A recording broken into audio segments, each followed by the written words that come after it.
Vida e Saúde de volta. Olha só, a perda de memória e confusão mental são sintomas de mau funcionamento cerebral pela falta de cuidado da saúde mental e outros fatores. É um dos motivos mais comuns para que as pessoas, especialmente as mais idosas, procurem um médico. E muitas vezes familiares notam aí e relatam a perda de memória.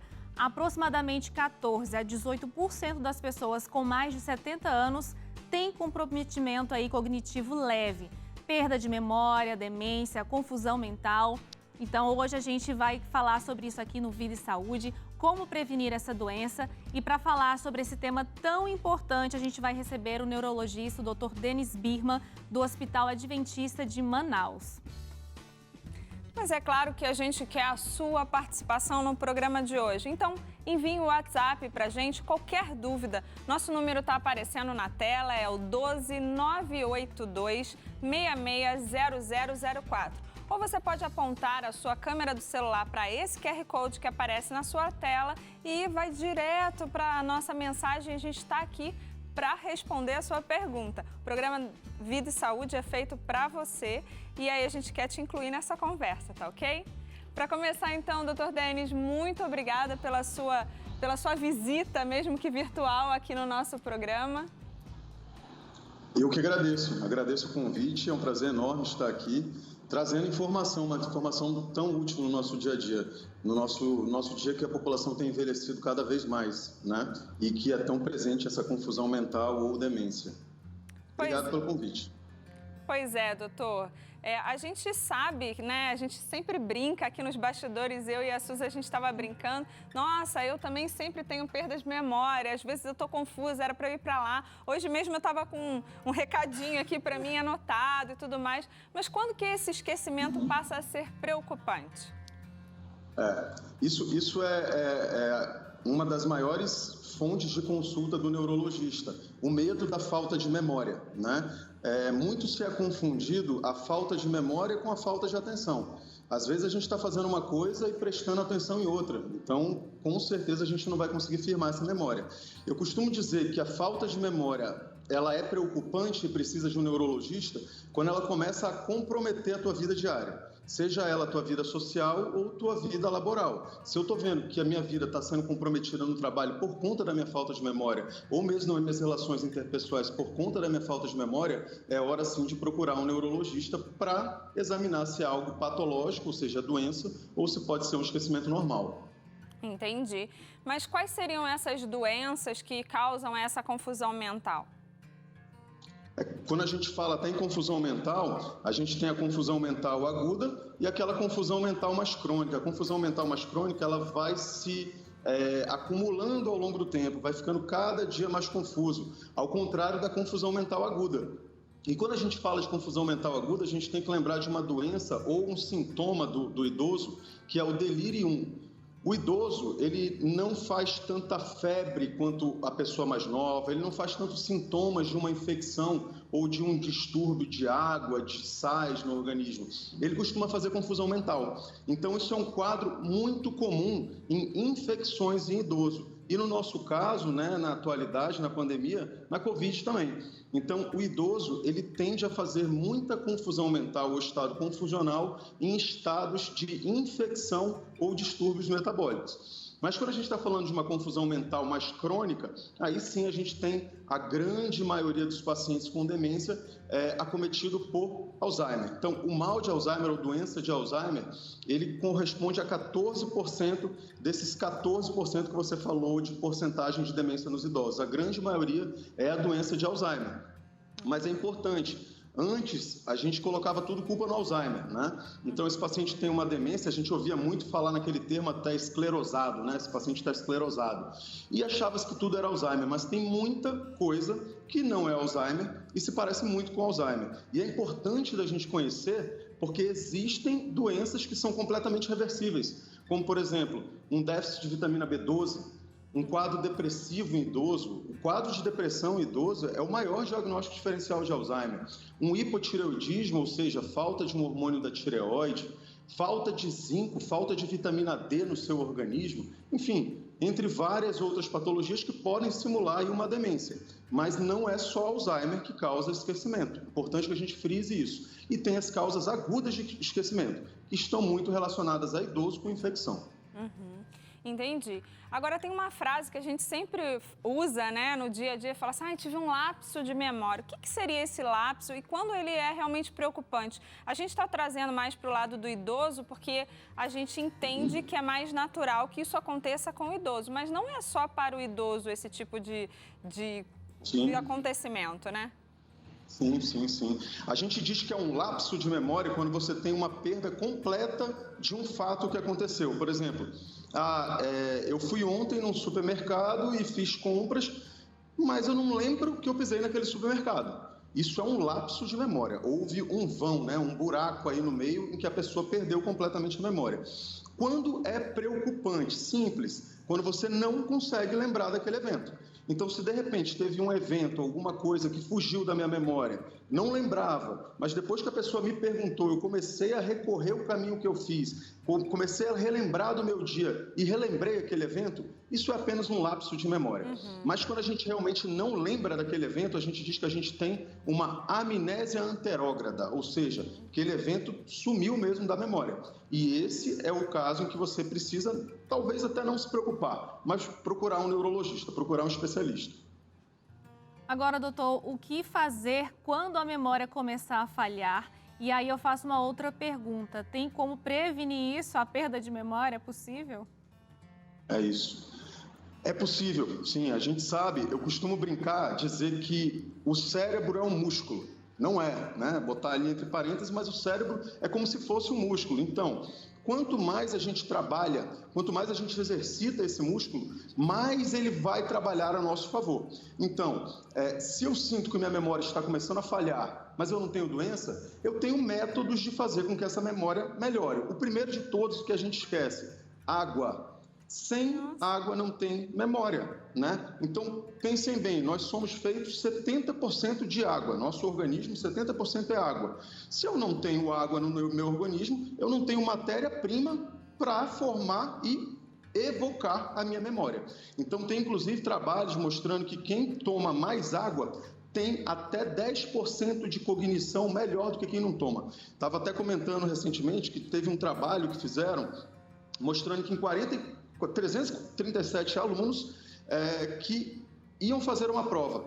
Eles conseguiram topografar que os alunos que levavam água para a prova tinham a nota até 10% maior. Para você ver aí a importância da água no nosso raciocínio, na nossa cognição. Alimentação saudável é tudo, a gente é o que a gente come. Então a gente sabe que tem alimentos como a dieta do Mediterrâneo, né, tão famosa, que ajuda na memória.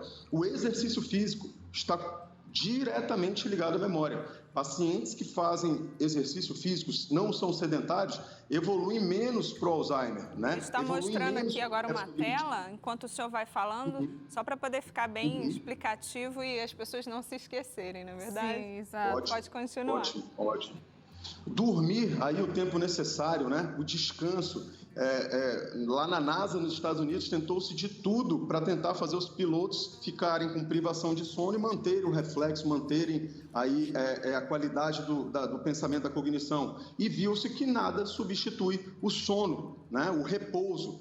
A luz solar, para você ter uma ideia, foi feito um estudo com alunos que iam mal na escola. E esses estudos foram feitos em um ambiente externo, com ar puro e luz solar. Esses pacientes tiveram melhora da cognição. Então, o básico, né, é ter uma alimentação saudável, exercício físico, vida saudável. A vida saudável, ela cuida do teu cérebro, mas não só do teu cérebro. Ela cuida do teu coração, do teu fígado, do teu rim. Não existe uma prevenção que eu faça, eu vou cuidar da minha saúde para a memória, eu vou cuidar da minha saúde para não ter AVC, eu vou cuidar da minha saúde para não ter um infarto. É uma só. A prevenção é uma só e os remédios naturais são os que mais privilegiam a nossa memória. Já tentaram-se de tudo, vários tipos de remédios, ginkgo biloba, vitamina E, nenhum teve a efetividade da vida saudável. Então, eu recomendaria para os meus pacientes, tenham uma vida saudável.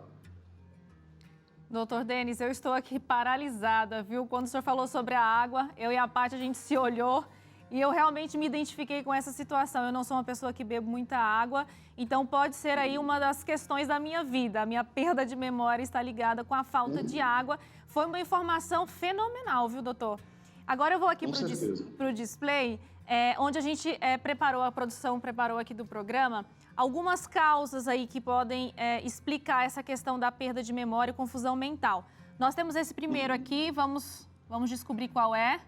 Acho que vale a pena a gente enfatizar aqui a produção, né, do Vida e Saúde. Ah, verdade, Preparou vai lá. Aqui, ó, essas cordinhas simbolizam a confusão e à medida que a gente vai tirando alguns desses itens aqui do quadro, a gente vai mostrando uma maior clareza, né? Então, primeiro, o alcoolismo, acho que o senhor já tinha começado a falar, né? O alcoolismo é um dos principais vilões do cérebro. E aí eu não falo só de falta de memória. Eu falo também do AVC, eu falo também da enxaqueca e de outras patologias cerebrais. O álcool, ele libera toxinas que irritam o neurônio diretamente. Então é como se fosse um veneno para o seu neurônio. Você está agredindo o seu neurônio. E o neurônio, ou ele vai se defender da agressão, ou ele vai produzir memória, né? Então, quando você ingere o álcool, o teu cérebro, ele para de, na verdade, trabalhar para armazenar memórias e ele passa, então, a trabalhar para se livrar das toxinas do álcool. Tá certo. Vamos revelar o próximo item aqui, então, doutor. Olha só, o estresse. Esse aqui é famosinho, hein? Todo mundo reclama. Antigamente era frescura, né? Antigamente estresse era frescura, era coisa de quem tem preguiça.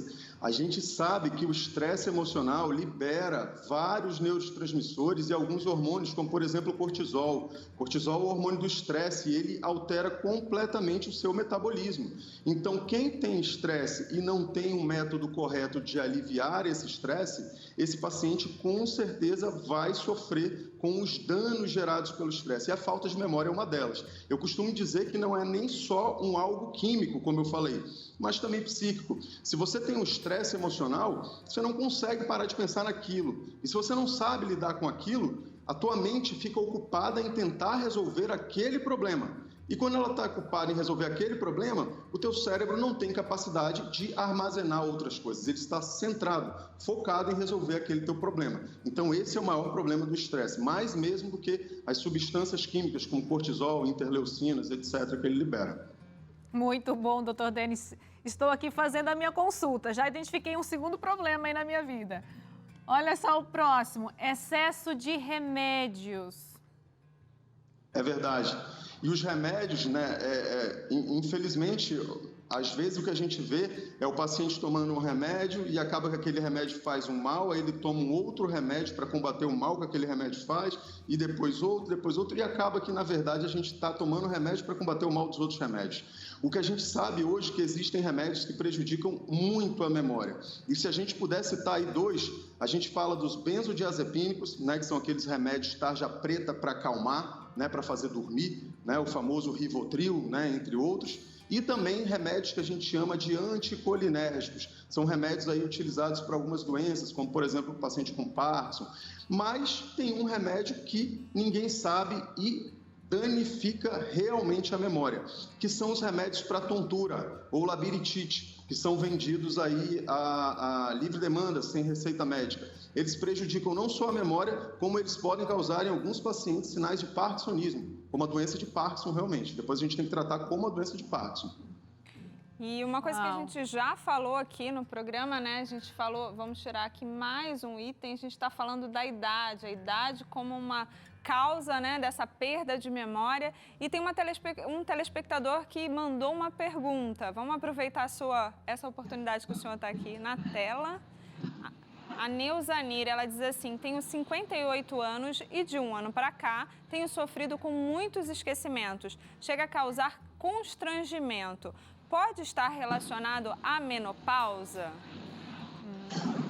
Olha, Neuzani, a menopausa causa uma série de alterações hormonais que podem te alterar o teu psíquico, né? Podem te levar à ansiedade, podem te levar a um quadro depressivo e, nesse caso, sim, elas podem ser a causa da falta de memória. Mas a gente não pode simplesmente acreditar que é associada à menopausa e não investigar. A partir do momento, como a gente falou no início, a partir do momento em que ela compromete a tua vida, em que ela gera repercussões na tua vida pessoal ou no teu trabalho, você deve sim procurar um neurologista para que sejam examinadas causas reversíveis dessa falta de memória. Por exemplo, pode ser uma falta de vitamina B12, né? Pode ser aí uma falta de vitamina D, pode ser aí uma neuroinfecção, pode ser uma outra coisa que a gente precise tratar. Então, apesar da menopausa poder causar, eu te aconselho sim a procurar um neurologista para investigar melhor.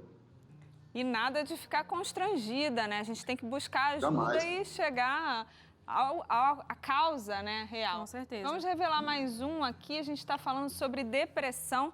Depressão também é uma das causas e a gente tem uma interação aqui falando sobre esse assunto.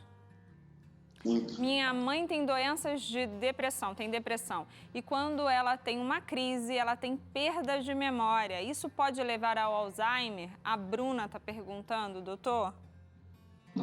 Sabe, Bruna, até pouco tempo atrás, eu te diria que não, né? Que ela tem perda de memória durante a depressão, mas que depois que ela recupera, né? Depois que ela sai desse quadro depressivo, ela recupera completamente a memória. Em dezembro do ano passado, agora, foi publicado num jornal de muita importância no meio neurológico, chamado The Lancet Neurology, em que um antidepressivo específico traria um benefício na prevenção do Alzheimer. Mas aí o que a gente tem dúvida hoje, na realidade, é será que é realmente o remédio antidepressivo que tem aí um fator protetor na prevenção da doença de Alzheimer? Ou será que é o quadro depressivo em si que traria aspectos a esse paciente que levariam ou facilitariam a evolução para a doença de Alzheimer? A gente vê que está muito relacionada depressão e doença de Alzheimer. É muito comum, inclusive, você ver eles evoluindo para um quadro depressivo antes mesmo de evoluir para o Alzheimer. Então, até pouco tempo atrás, eu diria que não.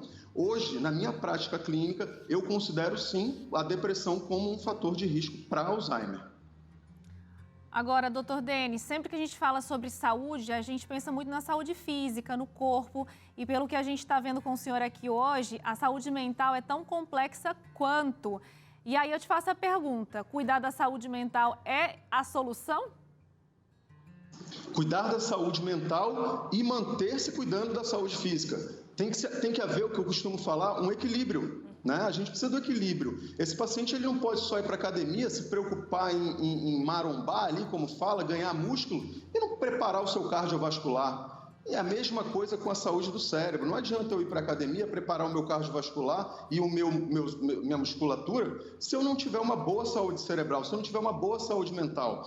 Você imagina, você passa um dia inteiro estressante, trabalhando, correndo atrás, resolvendo problema, e você chega em casa, você não tem nenhuma motivação, algo que te faça descansar, te tirar aquele estresse. Eu costumo brincar que é um equilíbrio, é mais ou menos assim. Eu estressei durante o dia, eu tenho que ter algo que vá me desestressar durante a noite. Eu preciso ter um método em que eu preciso ter a válvula da panela de pressão. Porque se eu não tenho a válvula da panela de pressão, a gente adoece. E a gente vê que o paciente, hoje tem até nome, síndrome de burnout, né, causada pelo excesso do estresse do trabalho. Mas a gente vê que isso aí vem há muitos e muitos anos. O paciente infarta mais, o paciente tem mais AVC. Então, cuidar da saúde mental é tão importante quanto cuidar da saúde física. Inclusive, tem pessoas que dizem, né, que afirmam que o exercício físico é o seu remédio, é a sua pílula antidepressiva todos os dias. Eu tenho experimentado isso não todos os dias, mas com certeza fez toda a diferença depois que eu passei a me exercitar.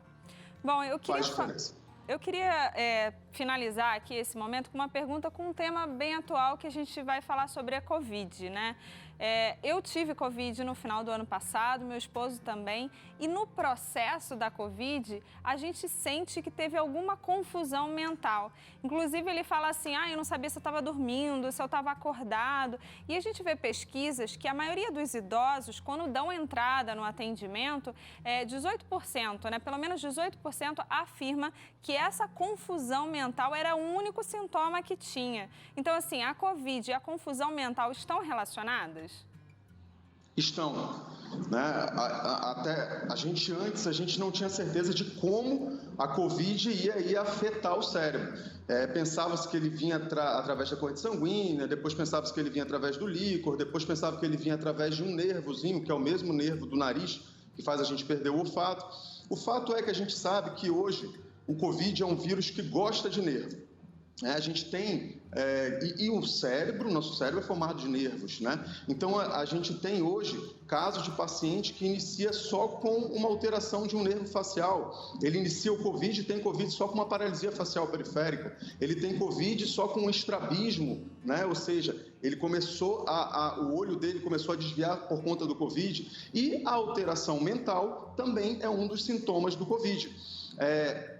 Desconfiar que a pessoa tem Covid só pelo fato dela ter confusão mental, eu acredito que não seja o mais adequado. Mas lembrar que idosos que fazem infecção, mesmo assintomáticas, podem fazer confusão mental. Agora, confusão mental não precisa ser necessariamente associada ao Covid. Tem muito idoso que faz infecção urinária, que não sente dor de urina, não tem febre, mas tem confusão mental. Tem muito idoso que faz pneumonia, que não tem tosse, que não tem falta de ar, mas tem confusão mental. Então, eu acho que a Covid entra aí como mais uma doença do espectro que pode gerar confusão mental do idoso. Pode ser uma infecção urinária, pode ser uma pneumonia, pode ser o Covid. Pode ser sim, mas não como um único sintoma e relacionado exclusivamente à Covid.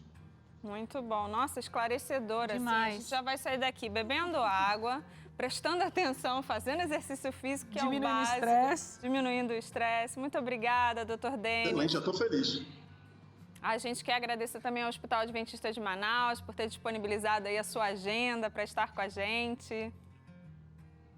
Eu que agradeço o convite e trabalho sempre nessa linha de que prevenir é sempre melhor do que remediar. Então, se você cuidar da tua saúde, se você cuidar do teu alimento, se você cuidar do teu corpo, se você cuidar da tua máquina, você não vai precisar se preocupar com as doenças, né? Você está mais preocupado ali em ter saúde do que preocupado em cuidar de doença. Essa eu acho que é a mensagem final. Com certeza, doutor Denis. Muito obrigada mais uma vez. A gente se encontra numa próxima, tá?